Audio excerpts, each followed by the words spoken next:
Hello my dear students, क्या हाल है? बढ़िया। आप बढ़िया तो हम भी बढ़िया। मेरे प्यारे बच्चों, आज की वीडियो में हम देखेंगे कक्षा 10 का सामाजिक विज्ञान का बोर्ड एग्जाम का पेपर जो 2023 में आया था। तो ध्यान से देखें मेरे प्यारे बच्चों, सामाजिक विज्ञान 2023 जिसका पेपर कोड है 825 FA। और बेटा आप देख सकते हैं यहाँ पूर्णांक 70 और समय 3 घंटे 15 मिनट। बेटा पिछली साल के पेपर अर्थात 2023 के पेपर आप सभी को सॉल्व करके जाना है, जिससे इसी के आधार पर 2024 में आपका बोर्ड पेपर आएगा और कोई भी प्रश्न आपसे ना छूट जाए। तो चलिए शुरू करते हैं। देखें मेरे प्यारे बच्चों, कुछ महत्वपूर्ण निर्देश हैं। इन निर्देशों को आप ध्यान से पढ़ेंगे। देखें, पहला बेटा निर्देश, सामान्य निर्देश। पहला निर्देश है मेरे प्यारे बच्चों, प्रारंभ के 15 मिनट परीक्षार्थियों को प्रश्न पत्र पढ़ने के लिए निर्धारित हैं। दूसरा है बेटा, सभी प्रश्न अनिवार्य हैं। तीसरा है, प्रश्न पत्र 2 खंड अ और ब में विभाजित है। याद रखना, प्रश्न पत्र बेटा 2 खंडों में है। चौथा है बेटा, खंड अ में 20 प्रश्न है और 20 प्रश्न बहुविकल्पीय हैं। इनका उत्तर आपको OMR सीट पर दिया जाएगा। बेटा आप लोग इसका उत्तर OMR सीट पर देंगे, वो सीट आपको प्रोवाइड की जाएगी। पांचवा प्रश्न पॉइंट बेटा सबसे अच्छा, OMR सीट पर उत्तर अंकित किए जाने के बाद उसे काटे नहीं, इरेजर एवं व्हाइटनर का प्रयोग ना करें। बेटा ना तो व्हाइटनर लगाना है OMR सीट पे, ना उसे काटना है, ना इरेजर। अगला पॉइंट है मेरे प्यारे बच्चों छठा, खंड व 50 अंकों का है, क्योंकि आ वाला 20 का हो गया, बा 50 का, तब 20 हुए बेटा। इसमें दो प्रकार के प्रश्न हैं, वर्णात्मक फर्स्ट, वर्णात्मक सेकंड, और फिर है मानचित्र संबंधी दो प्रश्न, 29 का और 29 का खा। बेटा ध्यान से समझेंगे। अगला पॉइंट है सातवां वाला। सातवां बेटा, प्रत्येक प्रश्न के लिए निर्धारित अंक उनके सम्मुख है, मतलब सभी प्रश्न, कौन सा प्रश्न कितने नंबर का है, ये सामने दे रखे हैं। आठवां प्रश्न बेटा, दिए गए मानचित्र को प्रश्न पत्र से फाड़ कर उन पर उत्तर अंकित कीजिए तथा मानचित्र को उत्तर पुस्तिका में मजबूती के साथ अवश्य संलग्न कीजिए। बेटा जो मानचित्र आपको मिलेगा उसमें आंसर लिखने के बाद उसे आपको कॉपी के साथ बांधना है। नवा है बेटा, दृष्टिबाधित परीक्षार्थियों के लिए मानचित्र कारी के स्थान पर अलग से प्रश्न लिखने के लिए दिए गए हैं। बेटा दृष्टिबाधित जो बच्चे देखने में असमर्थ होते हैं, ज़्यादा अच्छे से नहीं देख पाते हैं, उन्हें मानचित्र में नहीं भरना होता है, केवल प्रश्न के उत्तर देना होता है। तो चलिए शुरू करते हैं।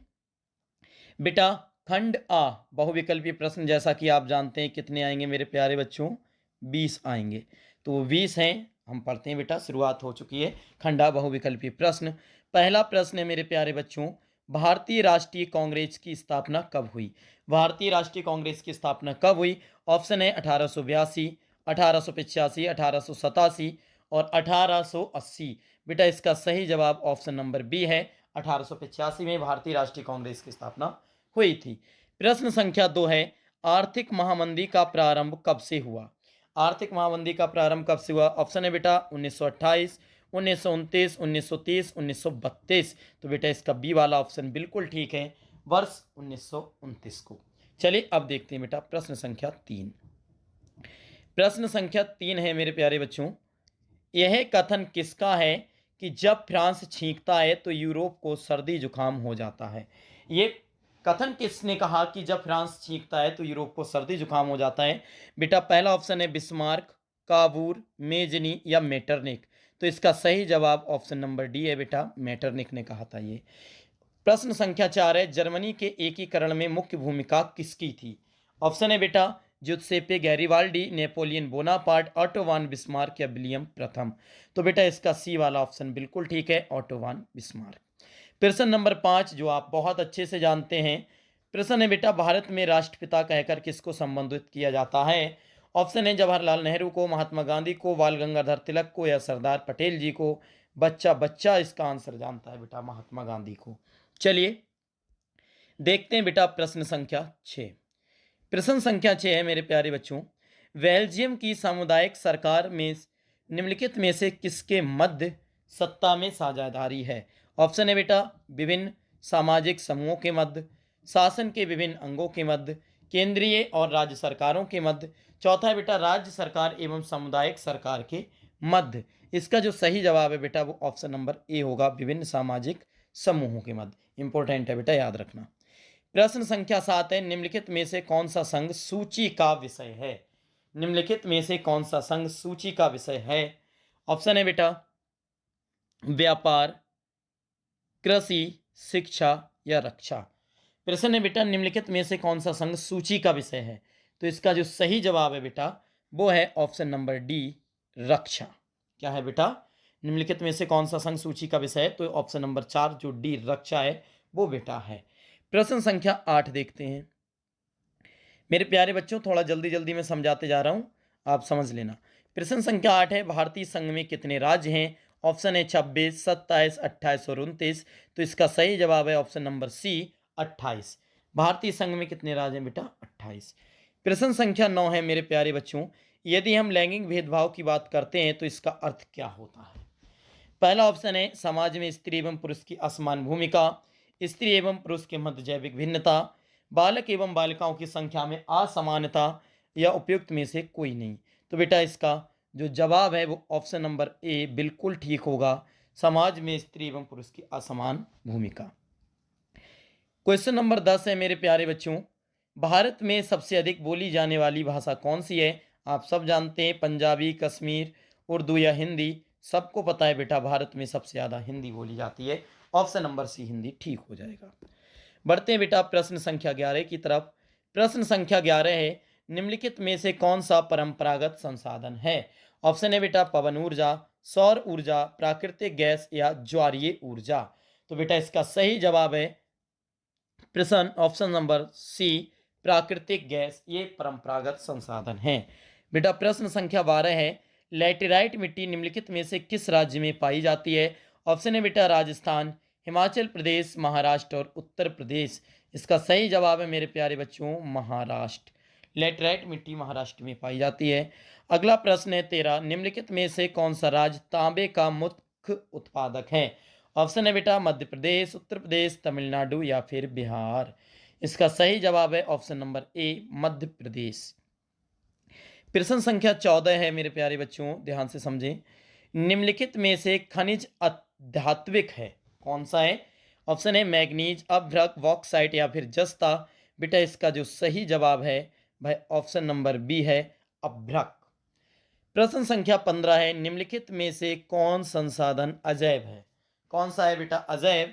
ऑप्शन है पशुधन, प्राकृतिक वनस्पति, चट्टानी या मत्स्य। तो बेटा इसका ऑप्शन नंबर सी बिल्कुल ठीक है, चट्टानी। प्रश्न संख्या 16 है मेरे प्यारे बच्चों, निम्नलिखित में से किस राज्य में अधिकतम साक्षरता दर पाई जाती है? किस राज्य की साक्षरता दर अधिक है? ऑप्शन है बिहार, पश्चिम बंगाल, केरल या मध्य प्रदेश। तो बेटा सबसे ज़्यादा है केरल में, इसका मतलब ऑप्शन नंबर सी बिल्कुल ठीक हो जाएगा। बढ़ते हैं बेटा प्रश्न संख्या 17 की तरफ। प्रश्न संख्या 17 है निम्नलिखित में से कौन सा व्यक्ति अर्थव्यवस्था के प्राथमिक क्षेत्र से संबंधित है? ऑप्शन है बेटा मछुआरा, शिक्षक, डाकिया या व्यापारी। तो इसका सही जवाब है बेटा ऑप्शन नंबर ए, मछुआरा। ऑप्शन नंबर ए, मछुआरा, ये प्राथमिक क्षेत्र से है।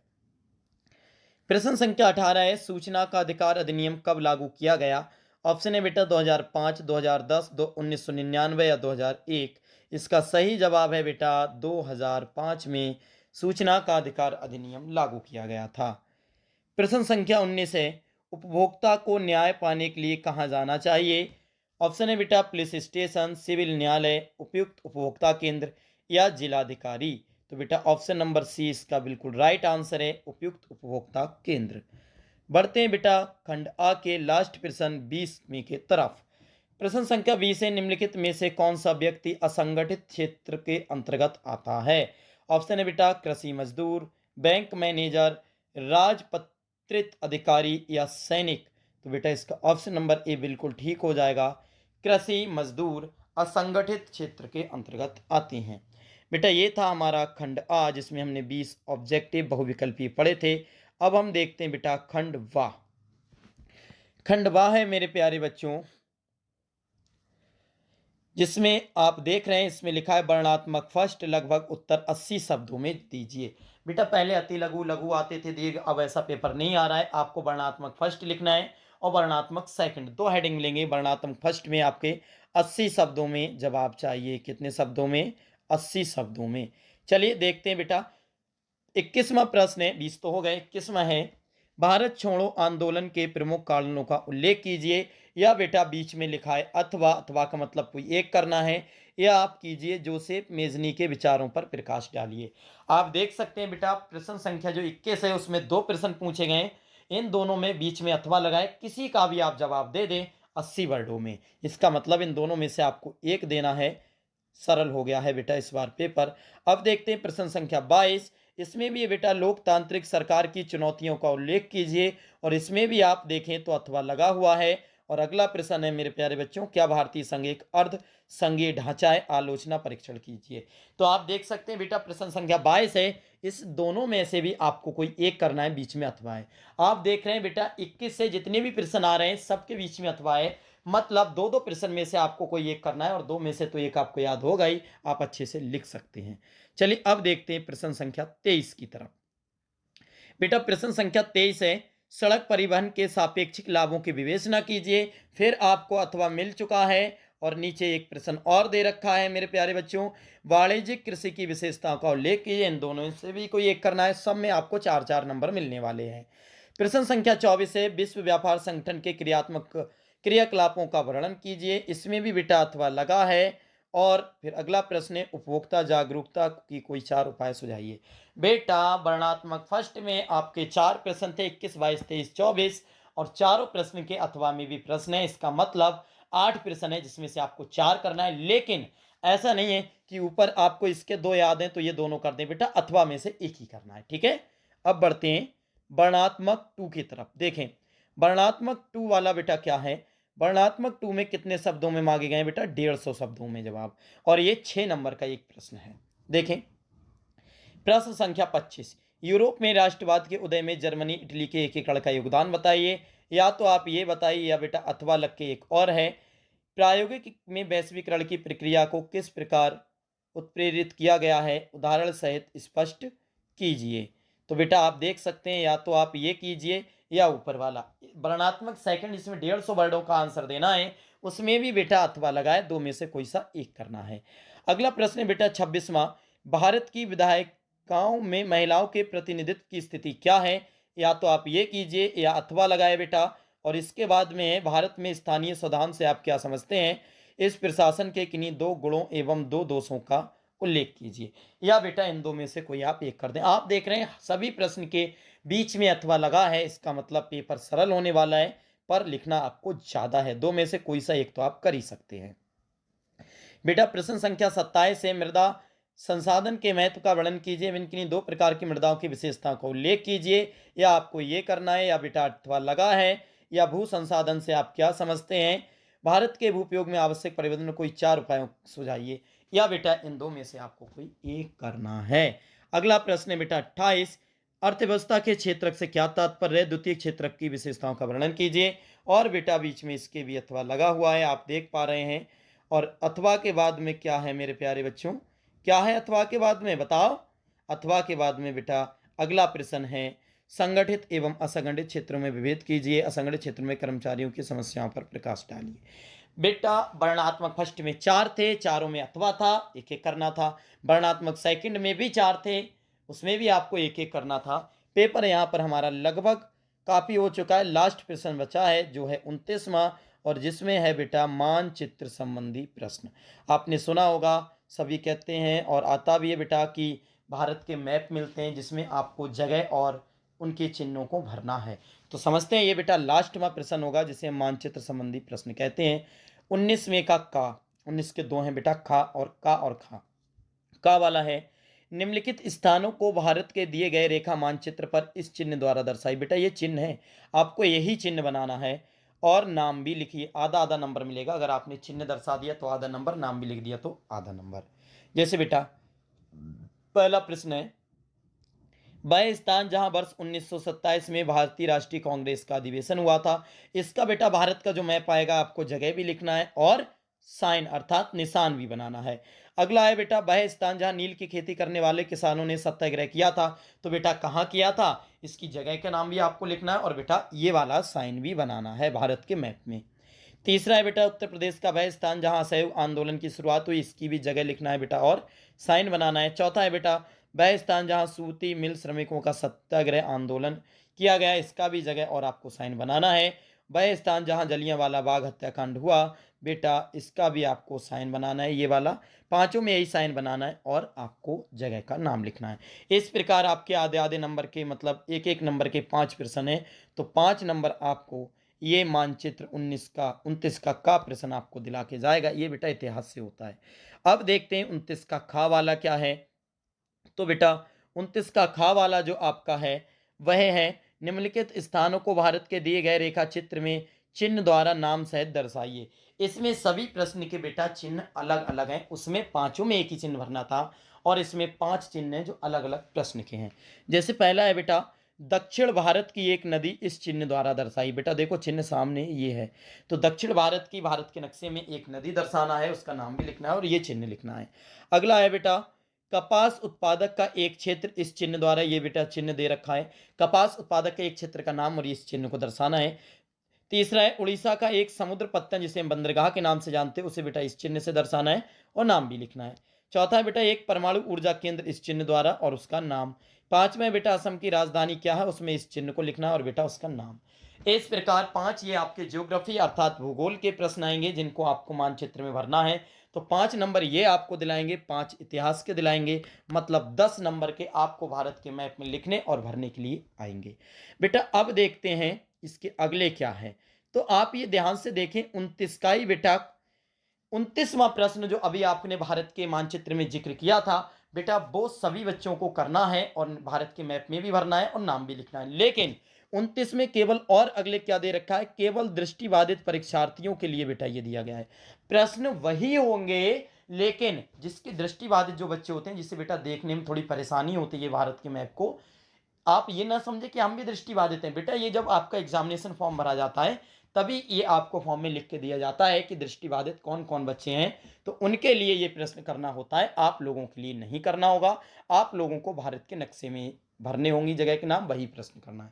बेटा प्रश्न वही होते हैं, बस इन लोगों को केवल लिखना, नाम लिखना है, भारत के मैप में नहीं भरना होता है। ठीक है, तो देखें, कह रहे हैं निम्नलिखित प्रश्नों के उत्तर पुस्तिका में लिखिए, मानचित्र का प्रयोग ना करें। जो दृष्टिबाधित हैं बेटा वो मानचित्र का प्रयोग नहीं करेंगे। बाकी वही प्रश्न है, वर्ष 1927 में भारतीय राष्ट्रीय कांग्रेस का अधिवेशन कहाँ हुआ, नील की खेती करने वाले किसानों का सत्याग्रह आंदोलन कहाँ हुआ था, या असहयोग आंदोलन की शुरुआत उत्तर प्रदेश में कहाँ हुई थी, सूती मिल श्रमिक का सत्याग्रह जो है कहाँ किया था, जलियांवाला बाग हत्याकांड कहाँ हुआ था। बेटा प्रश्न वही है, आपको भारत के मानचित्र में भी भरना है, नाम भी लिखना है और इन्हें केवल जो दृष्टिबाधित परीक्षार्थी इन्हें केवल नाम लिखना है, भारत के मानचित्र में नहीं भरना है।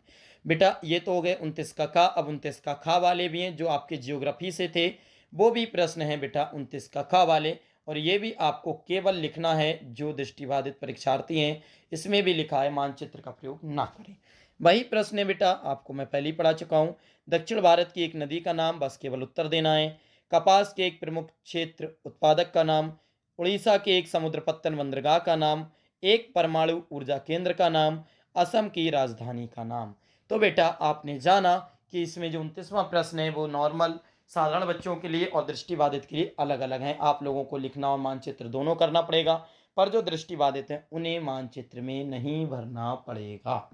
बताओ मेरे प्यारे बच्चों, यहीं पर हमारा जो पेपर है वो पूरी तरीके से समाप्त हो चुका है मेरे प्यारे बच्चों। अब बताओ आपको ये पेपर कैसा लगा, समझ में आया? बेटा इस पेपर को अच्छी तरह से देख लें, अच्छी तरह से बेटा देखना है, रिवाइज करना है, याद करना है, क्योंकि कई बार प्रश्न जो होते हैं बेटा वो रिपीट हो जाते हैं। तो आप ये तैयार करके जाएंगे तो कुछ प्रश्न इससे मिलने की संभावना है बेटा, और आपको कम से कम पेपर का तो पैटर्न पता ही चल जाएगा कि पेपर कैसा आता है।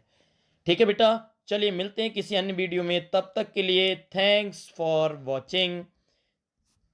ठीक है बेटा, थैंक्स फॉर वॉचिंग। जय हिंद, जय भारत।